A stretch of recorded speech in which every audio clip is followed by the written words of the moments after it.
Hello Janesville, and welcome back to the Park Place Council Recap. I'm your host Nick Faust, and I'm excited to be joined by City Manager Kevin Lahner as we recap some of the items from tonight's council meeting of Monday, October 13th, 2025. Thanks for joining us, Kevin. No problem. Glad to be here. And I'm going to jump right into it because this was what we call Dave's meeting, Finance Director Dave Godek, because it was the presentation of the 2026 annual budget for the council's consideration. What can you tell the folks at home about that process and what we heard tonight and where we go from here? Yeah, so that basically entails a process where we're really at kind of both the end and the beginning of the process. And so we started a long time ago as an internal staff trying to figure out what sort of budget we were going to be able to present to the council for the 2026 fiscal year, which is in Wisconsin is the calendar year. And so we've been working that for quite some time, and now we've gotten to the point where we're presenting the city budget. And the budget itself for this year is essentially a budget designed to maintain our current services. Mm-hmm. So we were able to maintain our current services in terms of our number of employees, the type of things that we're providing. But because of restrictions in revenue and some of the lesser revenues that we've had in years past, we have had to adjust those things so that we are basically just kind of keeping a status quo budget. So we've gotten very close to balancing the budget. We have about $200,000 that we're intending to use from our fund balance. That's okay, just because we do have a very healthy fund balance based upon the last 2 years of performance as it relates to our revenues and expenditures. And so that is where we're at as far as the budget goes. Couple of notes of highlights. It's going to reflect the first full year of operation of the Woodman Center. And so we are attempting to predict what that will look like going into the 2026 year. But other than that, it's maintaining our current level of capital investments, so like roads, water, sewers, those sorts of things. We are planning to do design of a fire station number 3, for a future replacement.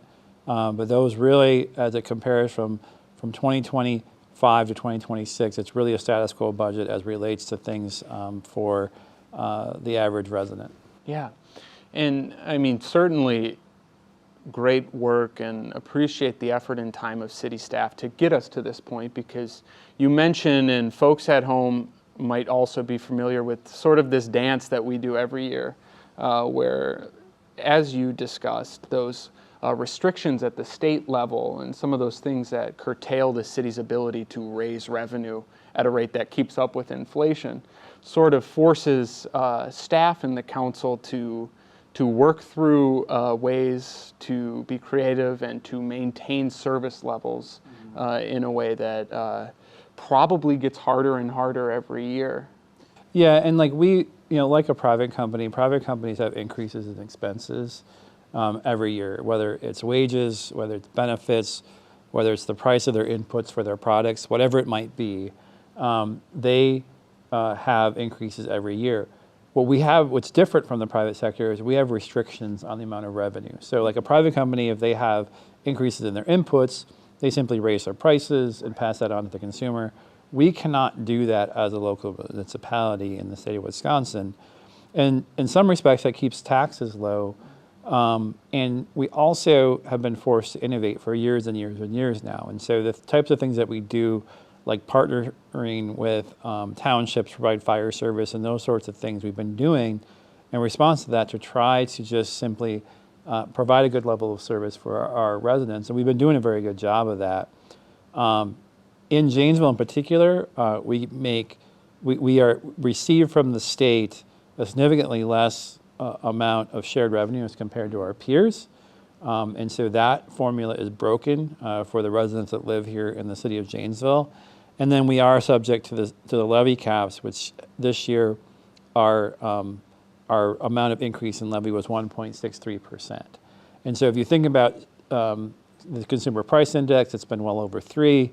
That gap it gets increasingly hard to fill And so we have to just come up with new ideas in order to keep costs low or to generate new revenue. And all of those type of things have certain types of regulations around them as well. Yeah, yeah. So certainly yeoman's effort by staff to get us here. And I know you and other folks in City Hall will continue to campaign for those common sense changes to some of those state legislative issues that see Janesville get the short end of the stick. And we continue to try. Yes, sir. Now, I wanted to transition to the last, I think, item we'll talk about here tonight, which was the award of up to $500,000 by the City Council to the Boys and Girls Club project.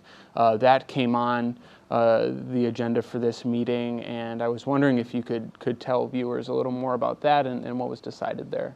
Yeah, so this is a grant from the city to the Boys and Girls Club to fund their capital project, which is currently underway.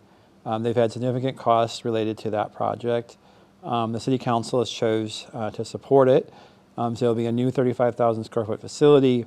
They'll be able to serve more youth in our community. And so one of the huge things that's important to our community is an area where youth can get childcare, number one, but also just services which will help them develop skills, help them increase their abilities at school, and then contribute to the city in other ways as well.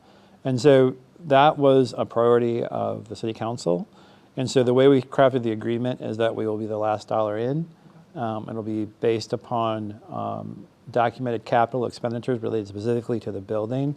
And if they don't use it, if they don't need it, we won't give it.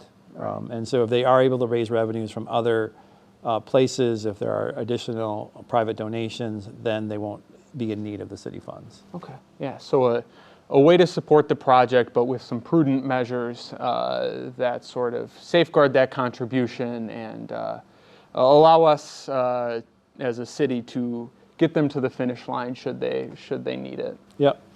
Well, wonderful.